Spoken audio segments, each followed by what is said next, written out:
নমস্কার, আপনারা দেখছেন খবরের বিবর্তন। আজ 25শে ডিসেম্বর পবিত্র তুলসী পূজন। সনাতন ধর্মাবলম্বীদের কাছে এই দিনটি এক ঐতিহাসিক ও আধ্যাত্মিক তাৎপর্যপূর্ণ দিন। প্রতিদিনের মতো আজও ভক্তরা নিষ্ঠা ও ভক্তি ভরে তুলসী মায়ের আরাধনায় অংশ নিয়েছেন।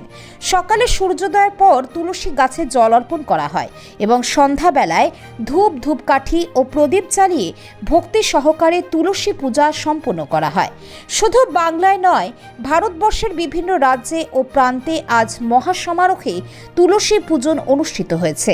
এই ধারাবাহিকতায় এক মনোরম ও ভক্তিময় দৃশ্য ক্যামেরাবন্দি করেছে খবরের বিবর্তন পত্রিকা। খড়দা বিধানসভার অন্তর্গত লেলিনঘর এলাকায় শঙ্কর গাইডের উদ্যোগে আজ সারাদিনব্যাপী তুলসী পুজোর অনুষ্ঠান আয়োজিত হয়েছে। এই অনুষ্ঠানে সকাল থেকে সন্ধ্যা পর্যন্ত চলছে গীতা পাঠ, নাম সংকীর্তন ও ভক্তিমূলক কার্যক্রম। এলাকার বহু ধর্মপ্রাণ মানুষ এই অনুষ্ঠানে অংশগ্রহণ করে এক আধ্যাত্মিক পরিবেশের সৃষ্টি করেছেন।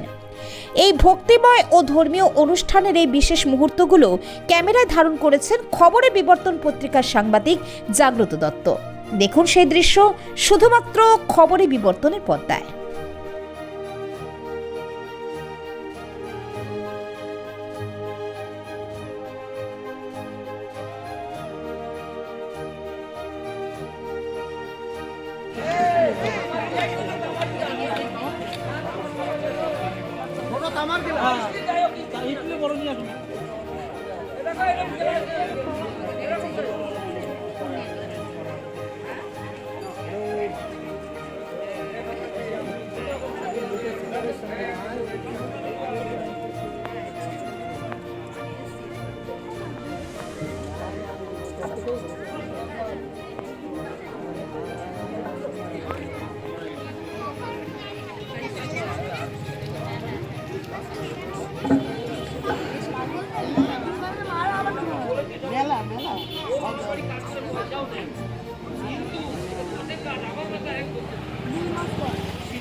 একদিন থাকে পাগল একটু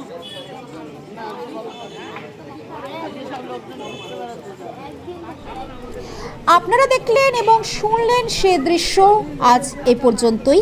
ভালো থাকবেন, সুস্থ থাকবেন। নমস্কার।